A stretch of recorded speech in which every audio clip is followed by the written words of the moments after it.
ఎడారిలో సెలయేర్లు జూన్ 11. ప్రభు యొక్క దాసుడు అందరి ఎడల సాధువుగాను ఉండవలెను. 2 తిమోతి 2 24 నుండి 26 వచనాలు. దేవుడు మనల్ని లొంగదీసి స్వాధీనపరుచుకొని మనలోని అహంకారాన్ని నరికేసిన తర్వాతే మనకి క్రీస్తు ఆత్మ సంబంధమైన దివ్య దర్శనాలు కలుగుతాయి. అప్పుడు మనం ఇంతకుముందు ఎన్నడూ లేనంత సాధువులుగా మారి ఈ నరకప్రాయమైన లోకములో సాత్వికాన్ని వెదజల్లుతాం. ఆత్మ సంబంధమైన దీన మనసు తనంతట తానే మన మనసుల్లో నాటుకోదు.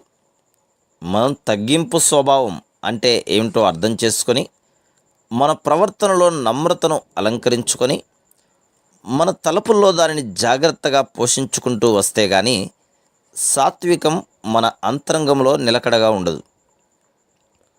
వినయపూరితమైన ప్రతి లక్షణాన్ని మొదట మనం గట్టిగా చేపట్టాలి.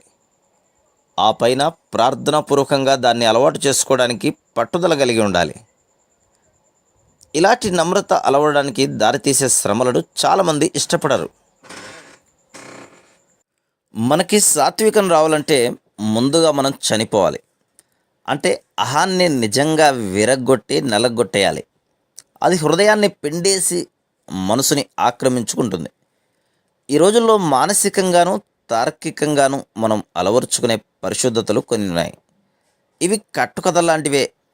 ఇది ఎలాంటిదంటే మానసికంగా ఒక అర్పణను బలిపీఠం మీద పెట్టి అది పరిశుద్ధమైపోయిందని లోపల అనుకొని తద్వారా తాను కూడా పరిశుద్ధుడైపోయానని తేల్చుకోవడం లాంటిది.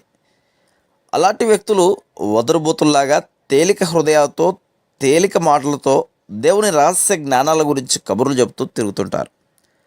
కానీ హృదయానికి చుట్టుకున్న సహజమైన తాళ్ళు ఇంకా తెగలేదు. ఆదాము స్వభావం ఇంకా చూర్ణం కాలేదు. మనసులో గెత్సెమనే మూలుగులు ప్రతిధ్వనించలేదు. కలువరిలోని నిజమైన మరణపు చిహ్నాలు ముద్రించబడలేదు. అలాంటి వారిలో తెరిచిన సమాధిలో నుండి హాయిగా మెల్లగా చల్లగా మృదువుగా విజయవంతంగా తీయగా నలుదెసలా వ్యాపిస్తూ తేలివస్తున్న జీవం ఉండదు. Praise the lord.